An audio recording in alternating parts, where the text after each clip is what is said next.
Hello. How long have you been recording? Oh, hello everyone. This is Chef Pupcup and welcome to my cooking show.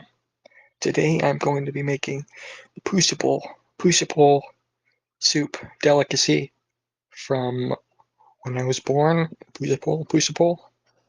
Today we're going to make that. First, you have to chop sausages, specifically 4 sausages. Let's start chopping those sausages now. Now that you have the chopped sausages, you put them into the pot. Time for the cheese. I personally use pepper jack cheese for the spice, flavor, and it's very tasty. And make sure to grate that cheese very well. Pour the cheese into the pot and then add diced tomatoes and maybe some okra if you feel like it.